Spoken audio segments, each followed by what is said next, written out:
Semua syata kepada Encik Muhammad Khairul dan juga rakan-rakan sekalian.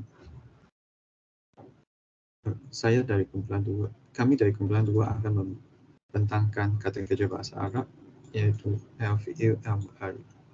Ahli kumpulan saya terdiri daripada Nurul Atika, Teng Shuli, Gao Mingyi dan juga Nurul Azika. Pertama sekali, kata kerja atau ditulis sebagai al-fi'alu dalam bahasa Arab merupakan salah satu bahagian yang penting dalam sebuah ayat. Mereka ialah perkataan yang digunakan untuk menguraikan sesuatu perbuatan. Sebagai contoh, yugani, maksudnya dia menyanyi. Gambaran pula, kata kerja haruslah bersepadan dengan subjek, iaitu siapa atau apa yang melakukan perbuatan tersebut. Terdapat 3 jenis kata kerja dalam bahasa Arab, iaitu present tense, past tense dan juga command tense. Dalam slide ini, present tense akan diutamakan. Present tense menggambarkan kejadian dan peristiwa yang berlaku pada masa kini atau pada masa hadapan. Present tense juga boleh didefinisikan sebagai perbuatan yang berlangsung pada saat tertentu. Biasanya, setiap ayat memerlukan kata kerja agar ayat itu adalah lengkap dan betul dari segi tata bahasa. Saya akan serahkan kepada Nurul Atika.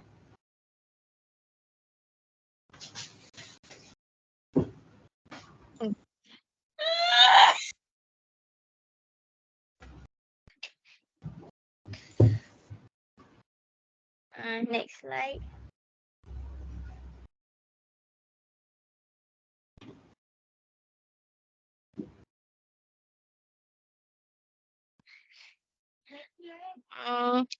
Okay.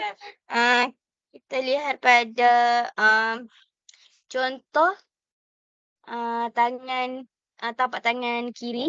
Okay, 2 jari yang di kanan adalah sebagai dia, represent dia.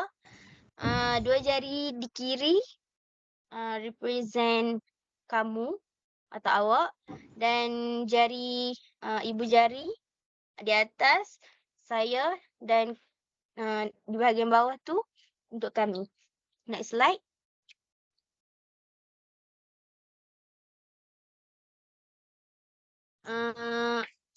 Saya ambil contoh root word fa'ala yang bermaksud buat. Okay. Kita tengok pada jari kelingking, mula dari jari kelingking. Okay. Yaf'alu untuk dia seorang lelaki. Kita tambah ya dekat depan. Yaf'alu. Okay, seterusnya yaf'ala ni untuk dia 2 orang lelaki, tambah ya dekat depan dan alif nun di belakang. Okay, seterusnya yaf'aluna untuk dia 3 orang lelaki dan ke atas, maksudnya ramai. Yaf'aluna, tambah ya dekat depan dan waw nun di belakang. Okay, jadi seterusnya untuk perempuan, dia perempuan.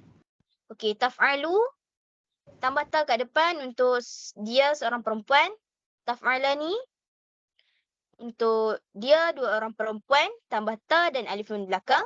Yaf'alna, dia tambah ya dekat depan dan nun dekat belakang. Represent 3 orang perempuan dan ke atas. Okay, jadi seterusnya untuk kamu ataupun awak lelaki. Okay, jadi taf'alu, awak seorang lelaki, untuk seorang lelaki. Tambah ta dekat depan. Okay, seterusnya taf'alani, tambah ta dan alif nun di belakang untuk awak 2 orang lelaki. Seterusnya taf'aluna, tambah ta kat depan dan waw nun kat belakang untuk represent 3 orang lelaki dan ke atas. Awak untuk 3 orang lelaki. Okay, seterusnya untuk awak perempuan. Pertama, taf'alina untuk awak seorang perempuan, tambah ta dan ya nun dekat belakang. Seterusnya taf'alani, tambah ta dengan ta kat depan, alif nun kat belakang, represent awak 2 orang perempuan.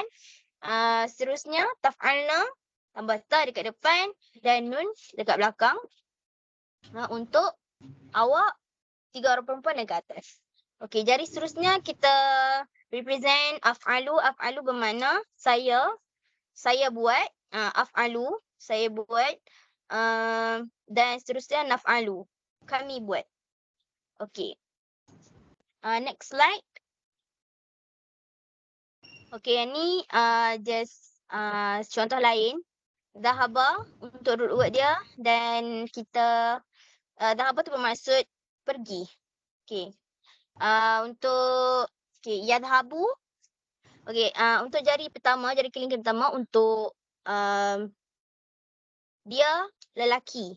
Jadi kita ikut turutan atas seorang lelaki, dua orang lelaki, dan seterusnya untuk 3 orang lelaki.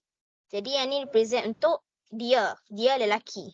Okey, yadhabu untuk seorang lelaki, yadhabani 2 orang lelaki, yadhabuna untuk 3 orang lelaki. Untuk dia. Okey, jadi seterusnya dia untuk perempuan. Tadhabu untuk seorang perempuan, tadhabani 2 orang perempuan, yadhabna untuk 3 orang perempuan dan ke atas. Okey, jadi seterusnya kita gunakan untuk awak seorang lelaki. Awak lelaki. So tadhabu untuk seorang lelaki, tadhabani untuk 2 orang lelaki, tadhabuna untuk 3 orang lelaki. Okay, jadi seterusnya kita gunakan awak untuk perempuan. Jadi tadhabina seorang perempuan, tadhabani 2 orang perempuan, tadhabna 3 orang perempuan. Okay, seterusnya untuk adhabu untuk saya pergi. Maksudnya saya pergi. Nadhabu untuk kami pergi. Okay, jadi kena hati-hati juga untuk pronunciation untuk ni. Jadi boleh hafal lah. Boleh hafal macam mana baris digunakan. Jadi nanti gunakan macam just tambah depan dan di belakang. Tapi kena hafal sikit lah. Yang ni baris boleh kalau macam dalam untuk beginner, baris boleh letak tepi dulu. Just tahu macam mana apa yang nak letak di depan dan apa yang nak letak di belakang. Tu je. Thank you.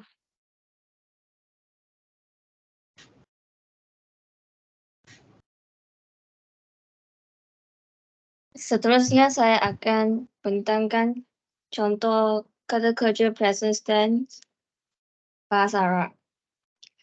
Yang di sebelah kiri, yaktubu, he writes. Dia itu sebagai seorang lelaki. Dan yang di sebelah kanan, kita boleh rujuk ke past tense kata kerja ditukarkan kepada present tense. Next slide. Ini contoh yang tadi disebutkan. Yaktubu, he writes. Ya ini untuk seorang lelaki. Dan perempuan pula. Taktubu. Ta ini untuk seorang perempuan.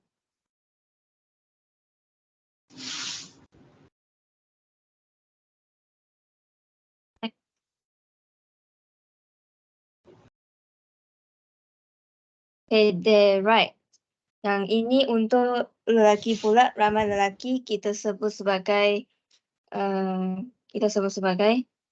yaktubuna. Kita tambah ya sebagai lelaki dan na itu untuk ramai. Dan perempuan pula taktubuna. Yang ta itu kena matikan dulu huruf akhir dan tambah sufiks nun dan bunyikan sebagai na. Taktubuna. Ramai perempuan sedang menulis. Saya akan serahkan cara penulisan kepada rakan seterusnya.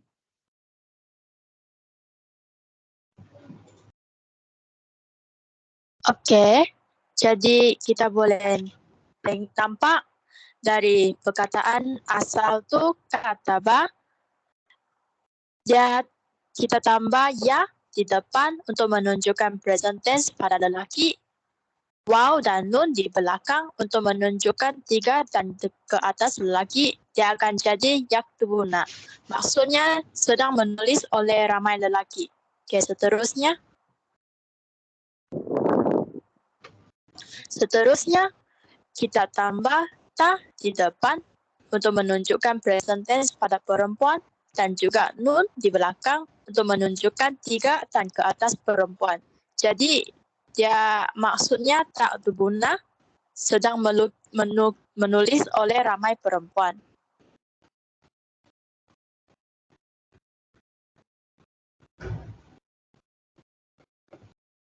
Kesimpulannya, kata kerja ialah salah satu bahagian yang penting dalam mana-mana ayat. Ia ialah perkataan yang kita gunakan untuk menggambarkan tindakan. Contohnya, yugani, dia menyanyi. Kada makhluk, yugat, dia wujud. Atau kejadian, yutawi, dia berkembang. Kata kerja haruslah bersetuju dengan subjek, iaitu siapa atau apa yang melakukan tindakan yang diterangkan. Setiap ayat memerlukan kata kerja agar ia adalah lengkap. So, sekian saja daripada kumpulan 2.